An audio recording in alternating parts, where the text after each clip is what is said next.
Ahoy, mateys, and welcome to another episode of I'm Ready, a SpongeBob SquareCast. My name is Captain Eric, and we are continuing our sail through the first season of SpongeBob SquarePants. We are almost to season 2. There may be a week break in between season 1 or season 2. It just depends on how quickly I can get some of these things ready for season 2, because I want to add some new elements to the show. So the show is just going to keep growing as the show goes on. But even though we are going to be wrapping up on season 1 episodes, we're not going to be completely done with season 1. I'm going to be doing a live stream where I'm going to go through every episode of season 1 and put them in order from my favorite to least favorite. That video will also be uploaded to YouTube, up to Facebook, so if you're a fan on those platforms, that'll be seen as well. This past week, I was a guest on a YouTube channel called The Pop Realm. They're a fairly new show on YouTube talking about everything Funko Pops, and it's hosted by my pals Justin and Rob, two guys I met mutually through a friend, Brian, who is also into Funko Pops. So when you're collecting things and you're kind of in a scene, you tend to meet new people that are introduced to you through this hobby, and I met these two. They have a wonderful show on YouTube, and through talking with them, we agreed to be on each other's shows. So I will host Rob and Justin on an episode of the show right in the beginning of season 2. That'll be coming up, and definitely check out their YouTube channel. I don't know if my video is going to be going up next week or in 2 weeks, but keep an eye on that channel. Watch for my episode, and definitely when you get your eyes on it, give me a shout out in the comments. It would be much appreciated. I was looking once in a while when I get bored on the computer, I'll start looking up old products from the 90s, things that are just long forgotten, and then if it's something catches my eye, I might go on eBay or Amazon and see if somebody has it out there in the world for sale, and just to kind of gauge the market of it. Is it super cheap and I could just buy it right away, just have something cool?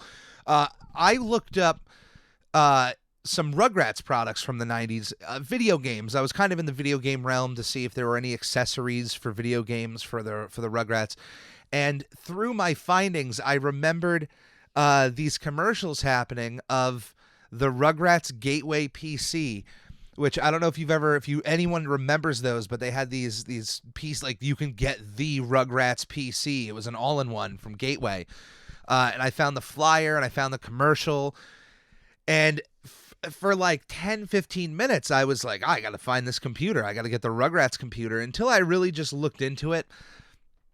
It's not exactly a Rugrats computer. I mean, let's just say this. For this all-in-one PC, the Gateway Astro, the Rugrats edition, it was $898. Or as low as $25 a month with an APR of 14.8% for 48 months. It's a regular Gateway PC. I can go through what was inside of it, but it was a Gateway PC with cardboard Rugrats stick-ons that you could put on around the screen, and then it came with, at least the flyer here has 5 different Rugrats PC games or Nickelodeon. There's at least 2 Rugrats ones. The ones I both owned, the Rugrats Adventure game and then the Rugrats Movie Activity game. Both of those, so many hours put into playing those games on the PC I had as a kid. But it looks like it comes with 5 games, 2 of them Rugrats. The other 3 seem to be like just Nickelodeon ones, and they're kind of hard to tell in the picture that I have here. A Rugrats mouse, a mouse pad, and then it just seems like a generic game holder for the discs of all of these games. But $898. That seems like a lot now because it's such an old PC, but prices have been kind of sticking around the same area. I mean, you could get a pretty good PC for like $300, $400 stock out of Best Buy or Walmart. So maybe 800 is a lot, but who knows? With going through these specs, I'd have to find somebody who would have been on top of their computer game at this time, who could tell me that this was a top of the line computer for the time this came out, which I think was 1999 or 2000. I'm going to lean towards 2000. But like, is this a good deal for a computer like this in 2000? I'm not the one to answer that. I am a computer guy, but that kind of question is above me. It probably is. I mean, with all the extra stuff you're getting with it. But yeah, I couldn't find a single. I was looking up the Rugrats PC and I couldn't find anything. So now I'm at least interested in getting those cardboard stick-ons. I know that the PC games are fairly easy to get, and I still have the original 2 I had as a kid. But the mouse pad and the mouse, and there's not really even a good picture of it. It's just a flyer. But man, if I can get my hands on those, that would be pretty cool. So if anyone has any leads on the Gateway Rugrats PC accessories, definitely get back to me. It would be much appreciated. But today's episode that we're going to get into, it's just going to be us today. No interviews. I believe it's just going to be you, the listener, and me for the next few episodes of Season 1. I know in Season 2, right out of the gate, I have some guests planned, and there's still guests planned for the next year of the collab between our show and the SpongeBob SquarePants movie Rehydrated. So definitely stay tuned for Season 2, and if you enjoy those interview episodes, there will be more coming down the pipe. But of course, before we can even get to Season 2, we have to finish Season 1. So today's episode is Walking Small. It first debuted on March 22nd, 2000.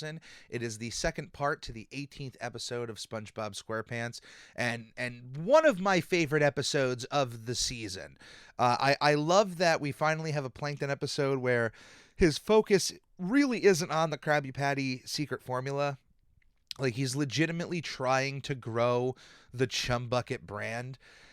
And I like episodes like that. Like, of course, Plankton in my heart will always be after the Krabby Patty secret formula.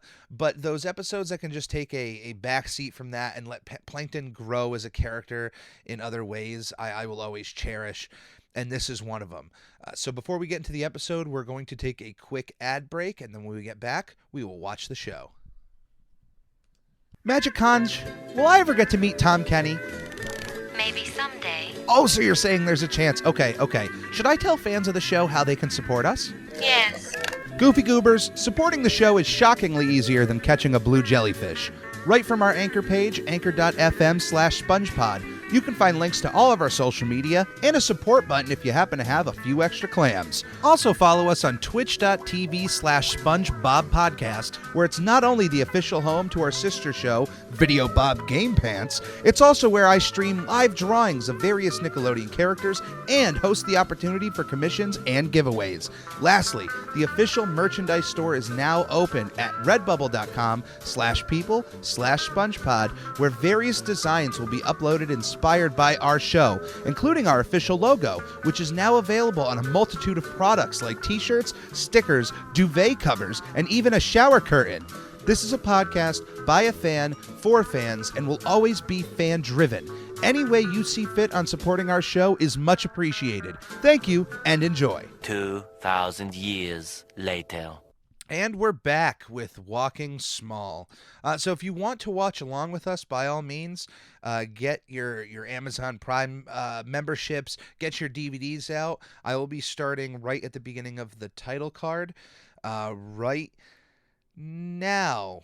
All right, perfect. So we have Walking Small, and there's some quick audio, if you can hear that.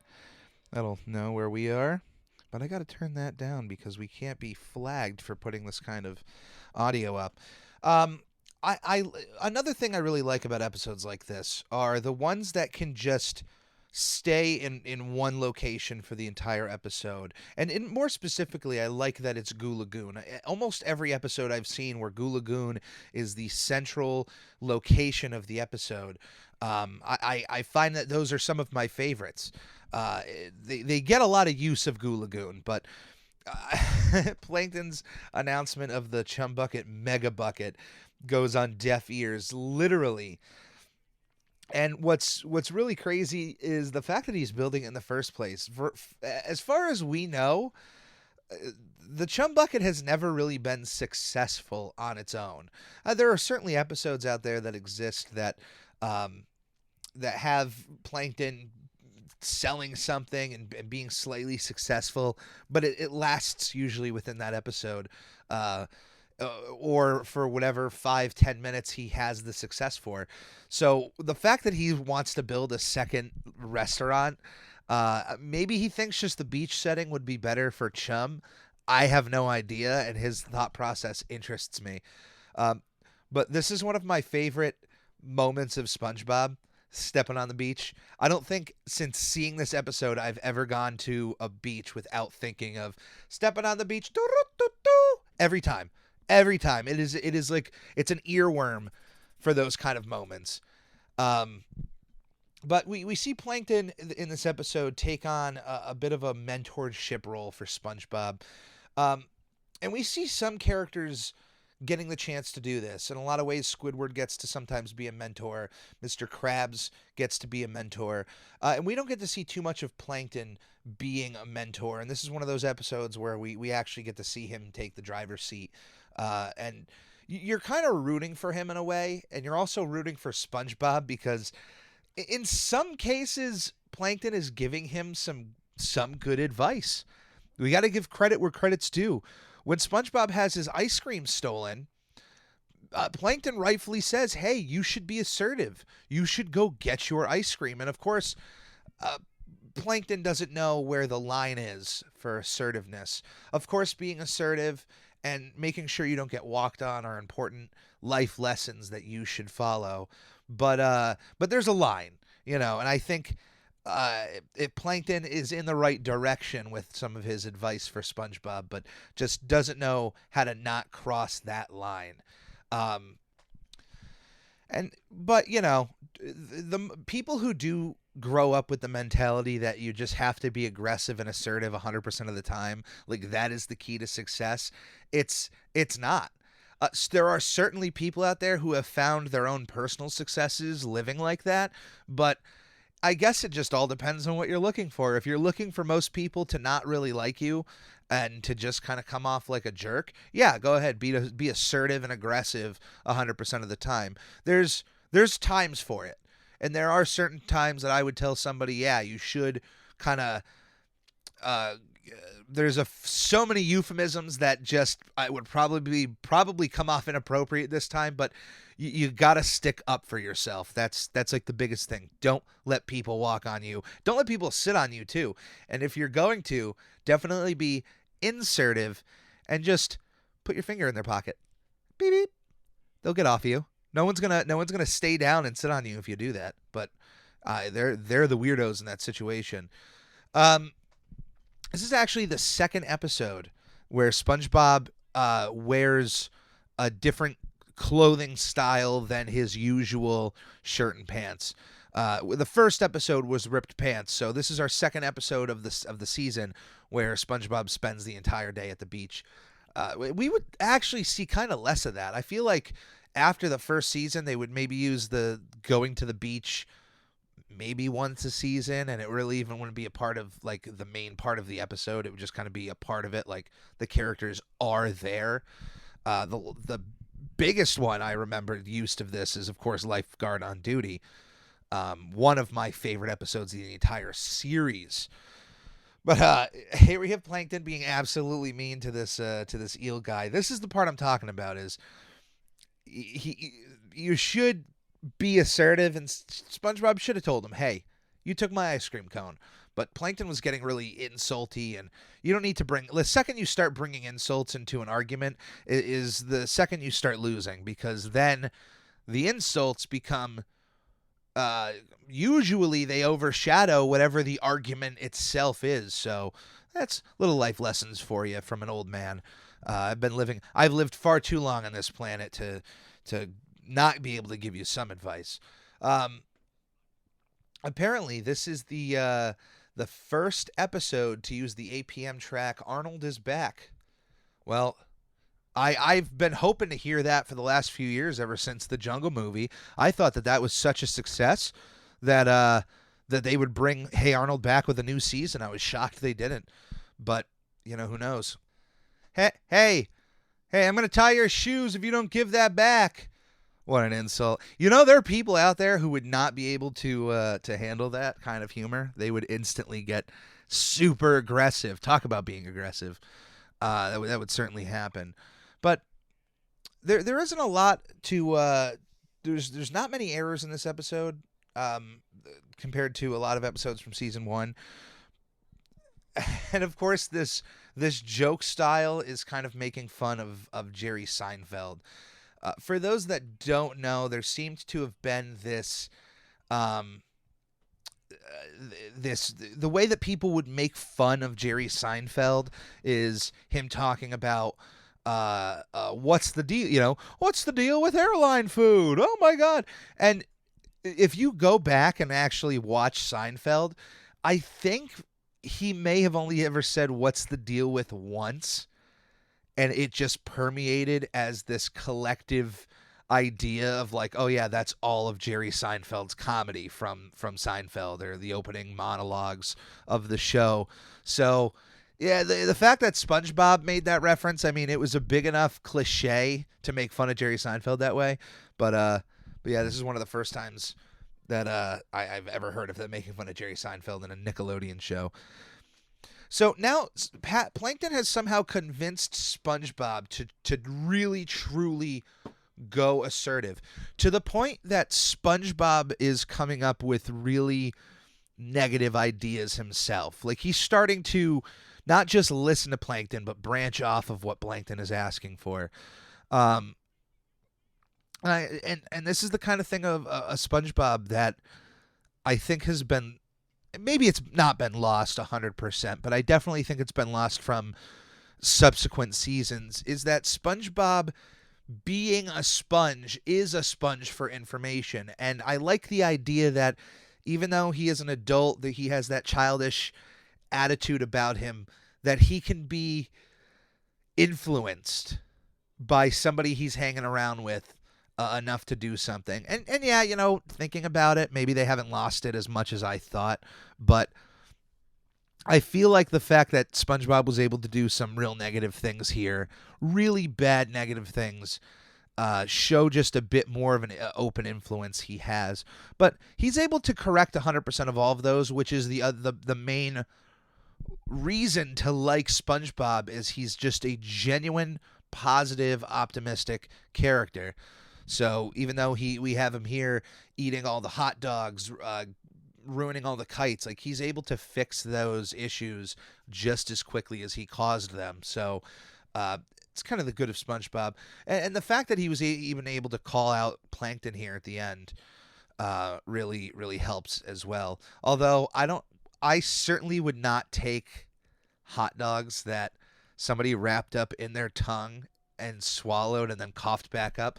I mean, look, maybe undersea there's just different social rules, like, that would be accepted. But yeah, I don't. Dry land, that doesn't happen. We wouldn't be doing that. And of course, eyelashes on ice cream wouldn't be a good thing either. Although I trust SpongeBob's eyelashes, because man, that guy makes a great sweater out of eyelashes. And we have Scooter here with his surfboard being broken, and SpongeBob doing a SpongeBob-esque maneuver and turning himself into a surfboard for Scooter to hang 10 on.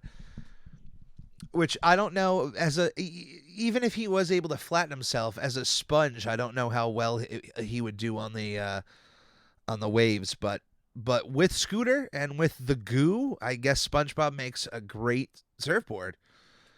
But I've always loved that. Speaking of Goo Lagoon for a second, I've always loved the fact that they were able to find a way to make underwater, like, water exist and work, and that it's still actually possible. Like, that is a very real thing, that there's pockets of these goo underwater that, it's almost like having another, like, an ocean under the ocean, things like that. So, but and he offers himself up as the volleyball for everyone to play. And look at that. SpongeBob caused all this chaos at the beach and then was able to fix it. And that was Walking Small. In terms of season 1, Walking Small is up there for me. It'll probably make the top 10, I imagine, once I lay everything out. But in terms of Plankton episodes, it is absolutely in my top 3 Plankton episodes. And the other one that comes to mind would probably be, the other ones is Plankton's Army and maybe Fun. Maybe Fun, but I know Walking Small is 100% in my top 3. It's just a funny episode. It's funny seeing Plankton try to of course he's using SpongeBob for his own nefarious means, but still just trying to be a mentor for SpongeBob. I love seeing that. And I love that SpongeBob goes further with it, but ends up coming back so quickly right after. It's just the things I love about SpongeBob, and that's why, this one lands so high. Probably including the other seasons of the show. I still think this would make top 15, maybe definitely top 25 of all SpongeBob episodes, including the first 3 seasons. This is a big one. This really is. But thank you for joining me in this week's episode of the SpongePod Squarecast. Once again, we're still taking more suggestions. I'm going to be opening up a mailbox soon, an email address that you guys will be able to send questions to at the end of every episode of Season 2. I'm taking a mailbox approach. We'll answer your questions literally about anything. Funko Pop, SpongeBob, Nickelodeon, wrestling, anything that you're into or anything you want to talk about and get my opinions on. There's going to be a place for you to ask those questions, and I'll answer those each and every episode. So that's going to be added, and I'll have that email address right probably at the beginning of Season 2. So stay tuned. Check out the Pop Realm. Watch out for my episode coming up on there. And I hope everyone is staying safe. I hope everyone who could have voted, and let your voice be heard, because every single vote matters. And here's the thing. We are apparently having a turnout of voting that hasn't been seen in a century. And what blew my mind is, even though we're having this record-setting amount of people coming out, it's only about 60% of the available people to vote, which means there's like 40% of people out there who are over 18, who are registered, and just choose not to vote. And that blows my mind that people would not take this at least a little bit more seriously. But politics is such a big thing to tackle in any conversation, so that's why I try to stay clear of them. But anyway, thank you all for listening. Follow me on social media, SpongeBob Podcast on Instagram. Follow us on Twitch. We're getting that reamped in the next few weeks to few months, and we will see you next week. I'm ready!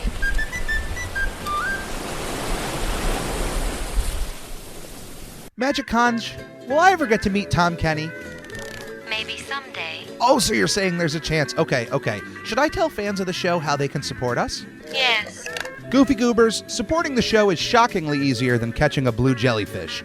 Right from our anchor page, anchor.fm/SpongePod, you can find links to all of our social media and a support button if you happen to have a few extra clams. Also follow us on twitch.tv/SpongeBobPodcast, where it's not only the official home to our sister show, Video Bob Game Pants, it's also where I stream live drawings of various Nickelodeon characters and host the opportunity for commissions and giveaways. Lastly, the official merchandise store is now open at redbubble.com/people/SpongePod, where various designs will be uploaded inspired by our show, including our official logo, which is now available on a multitude of products like t-shirts, stickers, duvet covers, and even a shower curtain. This is a podcast by a fan, for fans, and will always be fan-driven. Any way you see fit on supporting our show is much appreciated. Thank you, and enjoy.